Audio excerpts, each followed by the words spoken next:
ಅಲ್ಲಿ ನನಗನ್ಸುತ್ತೆ ಅವರು ಭ್ರಷ್ಟಾಚಾರದ ಬಗ್ಗೆ ಸಾಕಷ್ಟು ಮಾತಾಡಿದ್ದಾರೆ. ಸೊ ನಾನು ಭ್ರಷ್ಟಾಚಾರದ ಪಾರ್ಟ್ ಇದು ಏನು ನಡೀತದೆ ದೇಶದಲ್ಲಿ ಅಂತ ಒಂದು ತಮ್ಗೆಲ್ಲರಿಗೂ ಗೊತ್ತಿರ್ಬೋದು. ನಾವು ಮಲ್ಕೊಳ್ಳೋಕ್ಕೆ ಕರ್ಲನ್ ಕಂಪನಿಯಿಂದ ಹಾಸಿಗೆನ ಹಾಕ್ಕೊಳ್ತೇವೆ. ಇವತ್ತು ಕರ್ಲನ್ ಕಂಪನಿ ದೇಶದೊಳಗಡೆ ಸುಮಾರು 10,000 ಇವರಿದ್ದಾರೆ, ಅಂದ್ರೆ ಅವರು ಡೀಲರ್ಸ್. ಅದಲ್ಲದೆ ಇವತ್ತು ಆ ಕಾರ್ಖಾನೆಯಲ್ಲಿ ಸುಮಾರು 1,000 ಕೋಟಿ ರೂಪಾಯಿ ಟರ್ನ್ ಓವರ್ ಆಗ್ತದೆ ಎವ್ರಿ ಇಯರ್. ಅದಲ್ಲದೆ ಇವತ್ತು ಕಾರ್ಖಾನೆ 9 ಕಾರ್ಖಾನೆಗಳಿದೆ ಕರ್ನಾಟಕದಲ್ಲಿ. ಬ್ಯಾಂಗ್ಳೂರಿನಲ್ಲಿ 6 ಕಾರ್ಖಾನೆಗಳಿದೆ. ಈ ಕಾರ್ಖಾನೆ ಒಳಗಡೆ ಪ್ರಾರಂಭದಿಂದ ಏನು ಈ ಕಾರ್ಮಿಕರು 1965ರಲ್ಲಿ ಏನು ಪ್ರಾರಂಭ ಆಯಿತು ಆ ದಿವಸದಿಂದ ಕಾರ್ಮಿಕರು ಕೆಲಸ ಮಾಡ್ತಾ ಇದ್ದಾರೆ.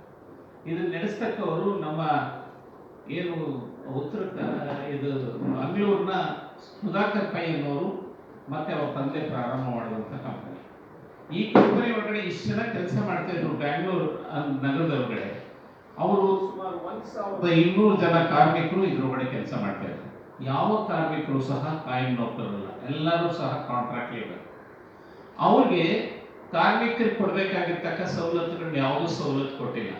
ಪ್ರಾರಂಭದಿಂದ ಈ ಕಾರ್ಮಿಕರು ಕಾಯಂ ನೌಕರರಾಗಿ ಕೆಲಸ ಮಾಡ್ತಾ ಇದ್ದವ್ರನ್ನ ಏಕಾಏಕಿ ಆಡಳಿತ ವರ್ಗ 1918-19 ಅವ್ರನ್ನೆಲ್ಲರೂ ಕಾಂಟ್ರಾಕ್ಟ್ ಲೇಬರ್ ಮಾಡಿದ್ರು. ವಿಚಿತ್ರ ಏನಂದ್ರೆ ನಾವು ಕಾಂಟ್ರಾಕ್ಟ್ ಲೇಬರ್ನ ರೆಗ್ಯುಲರ್ ಎಂಪ್ಲಾಯೀಸ್ ಮಾಡಿ ಅಂತ ಒತ್ತಾಯ ಮಾಡ್ತೇವೆ. ಈ ಕಂಪನಿ ಒಳಗಡೆ ಕಾಯಂ ನೌಕರನ್ನೇ ಕಾಂಟ್ರಾಕ್ಟ್ ಲೇಬರ್ ಆಗಿ ಮಾಡಿದೆ. ಇಲ್ಲಿ ಕೂತ್ಕೊಂಡಿರ್ತಕ್ಕ ಒಬ್ಬೊಬ್ಬರನ್ನು ನೀವು ಕೇಳಬಹುದು. ಇದು ಬಹಳ ಒಂಥರ ಎಷ್ಟು ಮಟ್ಟಿಗೆ ಕಾರ್ಮಿಕರಿಗೆ ತೊಂದರೆ ಆಗಿದೆ ಅಂತಂದ್ರೆ ಅವ್ರ ಎಲ್ಲ ಸವಲತ್ತುಗಳು ಹೋಗಿದೆ. ಗ್ರಾಚ್ಯುಟಿ ಹೋಗಿದೆ, PF ನಲ್ಲಿ ಕಂಪ್ಲೀಟ್ ಅವರೊಳಗಡೆ ಡಿಡಕ್ಷನ್ ಕಂಪ್ಲೀಟ್ ಸ್ಟಾಪ್ ಆಗಿದೆ. ಅದಲ್ಲದೆ ಅವರಿಗೆ ಸಿಗ್ಬೇಕಾಗಿರ್ತಕ್ಕ ಅನೇಕ ಸವಲತ್ತುಗಳನ್ನ ವಂಚಿತೆ ಮಾಡೋದಕ್ಕೋಸ್ಕರ ಕಂಪ್ಲೀಟ್ ಈ ರೀತಿಯಲ್ಲಿ ಮಾಡಿದ್ದಾರೆ. ಇದ್ರ ಬಗ್ಗೆ ಇವ್ರದೇ ಆಗಿರ್ತಕ್ಕ ಒಂದು ಸಂಘಟನೆ ಮಾಡಿಕೊಂಡಂತ ಹಿನ್ನೆಲೆ ಒಳಗಡೆ ಏನು ಕರ್ಲಾನ್ ಕಂಪನಿಯ ಆಡಳಿತ ವರ್ಗ ಸುಧಾಕರ್ ಪೈ ಅವರು ಅವರ ಹೆಸರಿನಲ್ಲೇ ಕಂಪ್ಲೀಟು ಪೀಣ್ಯ ಒಳಗಡೆ ಒಂದು ಕಾರ್ಖಾನೆ ಇದೆ. ಪೀಣ್ಯ ಕಾರ್ಖಾನೆಯಲ್ಲಿ 200 ಜನ ಕಾರ್ಮಿಕರು ಕೆಲಸ ಮಾಡ್ತಾ ಇದ್ರು. ಅವರು ಕೊನೆಗೆ ಅದರೊಳಗಡೆ ಕಳೆದ 1 ವರ್ಷದಿಂದ 1,800 ಜನ ಕೆಲಸ ಮಾಡಿ 120 ಜನ ಕೆಲಸ ಮಾಡ್ತಾ ಇದ್ದಾರೆ. ಈ ಕಾರ್ಮಿಕರಿಗೆ ಏಕಾಏಕಿ ಫೆಬ್ರವರಿ ತಿಂಗಳೊಳಗಡೆ ಅವ್ರನ್ನ ಎಲ್ಲರೂ ಸಹ ಇಲ್ಲಿಂದ ಚಿತ್ತೂರಿಗೆ ವರ್ಗಾವಣೆ ಮಾಡಿದ್ದಾರೆ. ಈಗ ನಮ್ಮ ಸ್ಟ್ಯಾಂಡಿಂಗ್ ಆರ್ಡರ್ನಲ್ಲಿ ಒಂದೇ ಹೇಳ್ತದೆ, ಯಾವುದೇ ಕಾರಣಕ್ಕೂ ಸಹ ಮಾಡೆಲ್ ಸ್ಟ್ಯಾಂಡಿಂಗ್ ಆರ್ಡರ್ನಲ್ಲಿ ಒಂದು ರಾಜ್ಯದಿಂದ ಇನ್ನೊಂದು ರಾಜ್ಯಕ್ಕೆ ವರ್ಗಾವಣೆ ಮಾಡೋದಕ್ಕೆ ಅವಕಾಶ ಇಲ್ಲ. ಆದರೂ ಸಹ ವರ್ಗಾವಣೆ ಮಾಡಿದ್ದಾರೆ. ಅಲ್ಲಿ ಫ್ಯಾಕ್ಟ್ರಿನೇ ಇಲ್ಲ ಚಿತ್ತೂರಿನಲ್ಲಿ. ಏನು ಇವರು ವರ್ಗಾವಣೆ ಮಾಡಿದ್ದಾರೆ ಆ ಜಾಗದಲ್ಲಿ ಫ್ಯಾಕ್ಟ್ರಿನೇ ಇಲ್ಲ. ಫ್ಯಾಕ್ಟ್ರಿ ಇದ್ದಂಥ ಜಾಗದಲ್ಲಿ ವರ್ಗಾವಣೆ ಮಾಡಿ ಇವತ್ತು ಅದನ್ನ ಕಂಪ್ಲೀಟ್ ಅನ್ಫೇರ್ ಲೇಬರ್ ಪ್ರಾಕ್ಟೀಸ್, ಆ ಕಾರ್ಮಿಕ ನುಚಿತ ನೀತಿನ ಅನುಸರಿಸಿದ್ದಾರೆ. ಇದ್ರ ಬಗ್ಗೆ ಈಗಾಗಲೇ ಸನ್ಮಾನ್ಯ ಸಂತೋಷ್ ಲಾಡ್ ಅವರ ಮನೆ ಒಳಗಡೆ ಒಂದು ಮೀಟಿಂಗ್ ಆಯಿತು. ಆ ಮೀಟಿಂಗ್ ಸಂದರ್ಭದಲ್ಲಿ ಹೇಳಿದ್ರು, ನೀವು ಯಾವುದೇ ಕಾರಣಕ್ಕೂ ಸಹ ಇವ್ರನ್ನ ವರ್ಗಾವಣೆ ಮಾಡಬಾರ್ದು. ಬ್ಯಾಂಗ್ಳೂರಿನಲ್ಲೇ ಇವತ್ತು ದವಾಸ್ಪೇಟೆ ಒಳಗಡೆ 835 ಜನ ಕಾರ್ಮಿಕರಿಗೆ ಅವರು ಫ್ಯಾಕ್ಟ್ರಿ ಲೈಸೆನ್ಸ್ ತಗೊಂಡಿದ್ದಾರೆ. ನೀವು ಅಲ್ಲಾದ್ರೂ ಅವ್ರನ್ನ ವರ್ಗಾವಣೆ ಮಾಡಿ, ಇಲ್ಲ ಅಂತಂದ್ರೆ ಯಶವಂತಪುರದಲ್ಲಾದ್ರೂ ವರ್ಗಾವಣೆ ಮಾಡಿ ಅಂತ ಹೇಳಿ ಅವರಿಗೆ ಒತ್ತಾಯ ಮಾಡಿದ್ದಾರೆ. ಒತ್ತಾಯ ಮಾಡದ ಹಿನ್ನೆಲೆ ಒಳಗಡೆನೂ ಸಹ ಆಡಳಿತ ವರ್ಗ ಅವತ್ತು ಮೀಟಿಂಗ್ ಒಳಗಡೆ ಒಪ್ಕೊಂಡು ನಂತರ ಹೋಗಿ ಇಲ್ಲಿವರೆಗೂ ಅವರಿಗೆ ಸಂಬಳ ಆಗಲಿ ಈ ಥರ ಯಾವುದೇ ಸವಲತ್ತುಗಳನ್ನ ಕಾರ್ಮಿಕರಿಗೆ ಕೊಟ್ಟಿಲ್ಲ. ಯಾಕೆಂದ್ರೆ ಎಷ್ಟು ಪರಿಸ್ಥಿತಿ ಇದೆ ಅಂತಂದ್ರೆ ಕಾರ್ಮಿಕರು ತಾವು ಯೋಚನೆ ಮಾಡ್ಬೋದು. ಇವತ್ತು ದೇಶದೊಳಗಡೆ ಎಲ್ಲರೂ ಸಹ ಪ್ರಜಾಪ್ರಭುತ್ವವನ್ನು ರಕ್ಷಣೆ ಮಾಡ್ತೀವಿ, ಇನ್ನು ಏನೇನೋ ಎಲ್ಲ ನಮ್ಮಲ್ಲಿ ಆಶ್ವಾಸನೆಗಳು ಬರ್ತಾ ಇದೆ. ಜೀವಂತವಾಗಿ ಇವತ್ತು ಕಾರ್ಮಿಕರ ಪರಿಸ್ಥಿತಿ ಆಗಿದೆ ಅನ್ನೋದ್ರ ಬಗೆಗೆ ರಕ್ಷಣೆ ಮಾಡೋದಕ್ಕೆ ನನಗನ್ಸುತ್ತೆ ಯಾರ ಮ್ಯಾನಿಫೆಸ್ಟೋನಲ್ಲೂ ನಾನು ನೋಡ್ಲಿಲ್ಲ. ಯಾಕೆಂತಂದ್ರೆ ಈ ಕಾರ್ಮಿಕರ ರಕ್ಷಣೆ ಮಾಡ್ತಕ್ಕವ್ರೆ ಇವತ್ತು ಯಾಕೆಂದ್ರೆ ಇವತ್ತು ದೇಶದಲ್ಲಿ ದುಡಿತಕ್ಕ ವರ್ಗ ಎಲ್ಲ ಅಸಂಘಟಿತರಾಗಿದ್ದಾರೆ. ಅವ್ರ ಬಗೆಗೆ ಮ್ಯಾನಿಫೆಸ್ಟೋಗಳಲ್ಲಿ ಯಾರೂ ಸಹ ಸಂಕ್ಷಿಪ್ತವಾಗಿಲ್ಲ. ಇಂಥ ಒಂದು ಪರಿಸ್ಥಿತಿ ಒಳಗಡೆ ನಾನಿವತ್ತು ಸರ್ಕಾರನ ಒತ್ತಾಯ ಮಾಡೋದೇನು ಅಂದ್ರೆ, ಇವತ್ತು ಏನು ಇಂಡಸ್ಟ್ರಿಗಳನ್ನ ಪ್ರಾರಂಭ ಮಾಡೋದಕ್ಕೆ ಅವಕಾಶ ಕೊಡ್ತೀರಾ, ಪ್ರಾರಂಭ ಮಾಡಿದ್ಮೇಲೆ ಯಾವ ರೀತಿಯಲ್ಲಿ ಆ ಇಂಡಸ್ಟ್ರಿಗಳನ್ನ ಕಂಪ್ಲೀಟು ಅಲ್ಲಿ ಕೆಲಸ ಮಾಡ್ತಕ್ಕ ಕಾರ್ಮಿಕರಿಗೆ ರಕ್ಷಣೆ ಇದೆಯಾ ಅಂದ್ರೆ ರಕ್ಷಣೆನೇ ಇಲ್ಲ.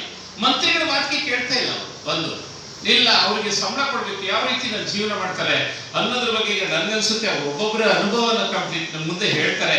ಅವ್ರು ಎಷ್ಟು ಮಟ್ಟಿಗೆ ಅವ್ರಿಗೆ ಅನ್ಯಾಯ ಆಗಿದೆ ಅನ್ನೋದನ್ನ ತಾವೇ ಕೇಳ್ಬೋದು.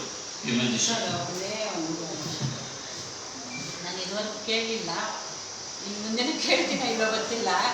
ಚಿತ್ತೂರಲ್ಲಿ ಫ್ಯಾಕ್ಟ್ರಿನೇ ಇಲ್ಲದೆ ಇವನ್ನ ಟ್ರಾನ್ಸ್ಫರ್ ಮಾಡಿ ವರ್ಗಾವಣೆ ಮಾಡಿದ್ದಾರೆ. ವರ್ಗಾವಣೆ ಮಾಡಿ ಏನ್ ಮಾಡ್ಬೇಕು? ಕೂರ್ಸಿ ಇವ್ರಿಗೆ ಸಂಬಳ ಕೊಡ್ತಾರ? ಕೂರ್ಸಿ ಅಲ್ಲ, ನಿಮಗೆ ಗೊತ್ತಿದೆ ಚಿತ್ತೂರಿನಲ್ಲಿ ಫ್ಯಾಕ್ಟ್ರಿ ಇಲ್ಲ.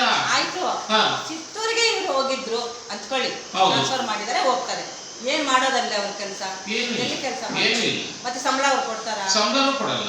ಮತ್ತೆ ಹೆಂಗೆ ಟ್ರಾನ್ಸ್ಫರ್ ಮಾಡಿದ್ದಾರೆ ಅವರು? ಈಗ ನೀವೇನು ಗೊತ್ತಾ, ಅದಕ್ಕೆ ಮಂತ್ರಿಗಳು ಹೇಳಿದ್ರು, ಏನ್ ನಿಮ್ಗೆ ಬುದ್ಧಿ ಇಲ್ವಾ? ಅಲ್ಲಿ ಫ್ಯಾಕ್ಟ್ರಿ ಇಲ್ಲ, ಮತ್ತೆ ಅಂತ ಜಾಗಕ್ಕೆ ನೀವು ವರ್ಗಾವಣೆ ಮಾಡಿದ್ದೀರಾ. ಅವ್ರನ್ನ ಬೆಂಗಳೂರಿನಲ್ಲಿ 835 ಜನಕ್ಕೆ ಲೈಸೆನ್ಸ್ ತಗೊಂಡಿದ್ದಾರೆ ದವಾಸ್ಪೇಟೆ ಒಳಗಡೆ. ಆ ವರ್ಕರ್ಸ್ ನನಗೆ ಹಾಕಿ, ಆ ವರ್ಕರ್ಸ್ ಅಲ್ಲಿ ಮಾಡಿ. ಕಾರಣ ಒಂದೇ ಒಂದು ಕಾರಣ ಏನಂದ್ರೆ ಅವರು ಯೂನಿಯನ್ ನಲ್ಲಿ ಇದ್ದಾರೆ ಅಂತ ಒಂದೇ ಕಾರಣದಿಂದ ಅವ್ರಿಗೆ ಈ ತರ ಹರಾಸ್ಮೆಂಟ್ ಆಗ್ತದೆ.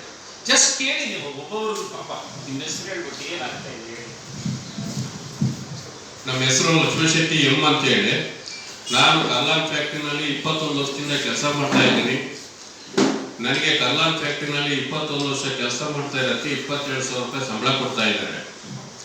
ನಾವು ಫಸ್ಟು ಕರ್ಲಾನ್ ಎಂಪ್ಲಾಯಿಗಳಾಗಿದ್ದು ನಮ್ಮನ್ನ ಏಕಾಏಕಿ ನಮಗೆ ಗೊತ್ತಿಲ್ಲದೆ ಇರೋ ರೀತಿ ಕಾಂಟ್ರಾಕ್ಟ್ ಎಂಪ್ಲಾಯ್ ಆಗಿದ್ದನ್ನ ಕಾಂಟ್ರಾಕ್ಟ್ ಕಾರ್ಮಿಕರು ಮಾಡಿ ನಮಗೀಗ ಏಕಾಏಕಿ ನಾವು TCC ಯೂನಿಯನ್ ಮಾಡ್ಕೊಂಡಿದ್ದೀವಿ ಅಂತ ಒಂದೇ ಒಂದು ಕಾರಣಕ್ಕೆ 26/2/1924 ಇಸ್ವಿ ನೈಟು ಏಕಾಏಕಿ ಬಂದು ಫ್ಯಾಕ್ಟ್ರಿನ ಕ್ಲೋಸ್ ಮಾಡಿ, ನಾವು ಬೆಳಿಗ್ಗೆ ಫಸ್ಟ್ ಶಿಫ್ಟ್ಗೆ ಕೆಲಸಕ್ಕೆ ಬಂದರೆ ಫ್ಯಾಕ್ಟ್ರಿ ಲಾಕ್ಔಟ್ ಆಗಿ ಗೇಟು ಲಾಕ್ ಮಾಡಿದ್ದಾರೆ. ನಾವು ಫ್ಯಾಕ್ಟ್ರಿ ಓಪನ್ ಮಾಡಿ ನಾವು ಕೆಲಸ ಮಾಡ್ತೀವಿ ಅಂತ ಕೇಳ್ಕೊಂಡ್ರೆ ಏಕಾಏಕಿ ಪೊಲೀಸ್ನವ್ರು ಕರೆಸಿ ನಮ್ಮ ಮೇಲೆ ಯಾವುದೇ ಕಾರಣಕ್ಕೂ ಫ್ಯಾಕ್ಟ್ರಿ ಓಪನ್ ಮಾಡೋದಿಲ್ಲ, ನೀವು ಚಿತ್ತೂರಿಗೆ ಹೋಗ್ಬೇಕು, ಚಿತ್ತೂರಲ್ಲಿ ನಿಮಗೆ ಕೆಲಸ ಇದಾಗಿದೆ ಅಂತ ಅಂದ್ಬಿಟ್ಟು ಇದು ಮಾಡಿದ್ದಾರೆ. ಚಿತ್ತೂರಿನಲ್ಲಿ ಯಾವುದೇ ಫ್ಯಾಕ್ಟ್ರಿ ಕಟ್ಟಿಲ್ಲ, ಚಿತ್ತೂರಿನಲ್ಲಿ ಯಾವುದೇ ಫ್ಯಾಕ್ಟ್ರಿ ಇಲ್ಲ, ಅಲ್ಲಿ ಯಾವುದೇ